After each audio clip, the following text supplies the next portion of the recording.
15ই June সোমবার রাত প্রায় 8টা নাগাদ বজবজের ঐতিহ্যবাহী সর্বজনীন কালীবাড়ি মন্দিরে সমাজের সর্বস্তরের নাগরিক ভক্তবৃন্দ এবং বিশিষ্ট ব্যক্তিদের উপস্থিতিতে এক গুরুত্বপূর্ণ সভা অনুষ্ঠিত হয়। শঙ্কর দাসের উদ্দেশ্যে আয়োজিত এই সভায় সর্বসম্মতিক্রমে 11 সদস্যের একটি অস্থায়ী কমিটি গঠন করা হয়, যার মধ্যে রয়েছে 2 জন মহিলা সদস্য। সভায় সিদ্ধান্ত নেওয়া হয় যে আগামী 2 থেকে 3 মাসের মধ্যে কালীবাড়ির নিজস্ব সংবিধান অনুযায়ী নতুন সদস্য অন্তর্ভুক্ত করে গণতান্ত্রিক পদ্ধতিতে ভোটের মাধ্যমে একটি স্থায়ী কমিটি গঠন করা হবে। মন্দিরের উন্নয়ন, প্রশাসনিক কার্যক্রমে স্বচ্ছতা এবং ভবিষ্যৎ পরিকল্পনাকে এগিয়ে নিয়ে যাওয়ার লক্ষ্যেই এই পদক্ষেপ গ্রহণ করা হয়েছে।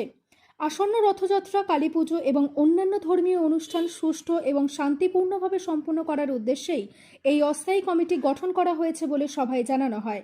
বজবজের বিভিন্ন ওয়ার্ডের শুভবুদ্ধি সম্পন্ন মানুষ, ভক্তবৃন্দ এবং সমাজের সর্বস্তরের প্রতিনিধিদের উপস্থিতিতে সর্বসম্মতিক্রমেই সিদ্ধান্ত গৃহীত হয়।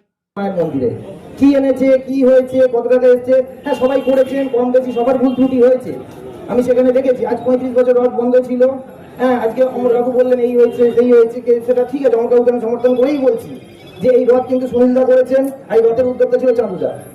সেই মানুষটা আমি ব্যক্তিগত দিকে যাবো না, কিন্তু মানুষটা মানুষ হিসাবে রথটাকে তৈরি করেছিলেন, রথটাকে চালিয়ে নিয়ে গেছিলেন।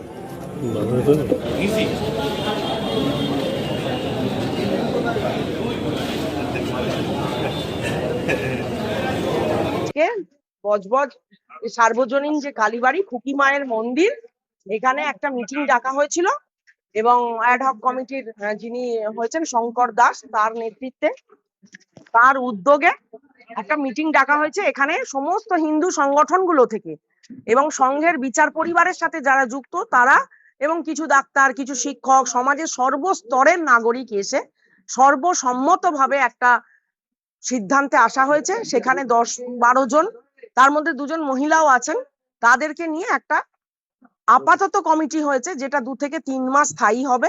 তারপর কালীবাড়ির যে সংবিধান রয়েছে, নিজস্ব সংবিধান, সেই সংবিধান মেনে যেভাবে ভোট করানো হয়, এর মধ্যে আমরা সদস্য পদ বাড়াবো, কারণ আক্ষরিক অর্থে এই সংস্কারেরও প্রয়োজন আছে। তো সমস্ত সদস্য পদ আমরা বাড়িয়ে তারপরে এই কমিটিরই দায়িত্ব থাকবে আবার নতুন করে ভোট করানো, এবং রথ আসছে সামনে, আর পুজো আছে, স্নান যাত্রা আছে, সেই কাজ, মায়ের নিত্য কাজ, সেটা তো বন্ধ হবে না।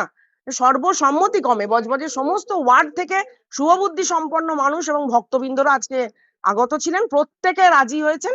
এবং ওই একটা এখন তো আমার কাছে কমিটির নাম নেই। শঙ্কর দাস যিনি আছেন, এই কালীবাড়ির একটা ঐতিহ্য আছে, 3টে পরিবার, এই দাস পরিবার, একটা হচ্ছে নগেন্দ্র ঘোষ, ঘোষ পরিবার, একটা হচ্ছে ধর পরিবার। এরা হচ্ছে আজন্ম, মানে সারা জীবনের সদস্য, যতই পলিটিক্যাল আসুক, যাই আসুক, এনারের পরিবার মানে সারা জীবনের জন্য কালীবাড়ির সদস্য।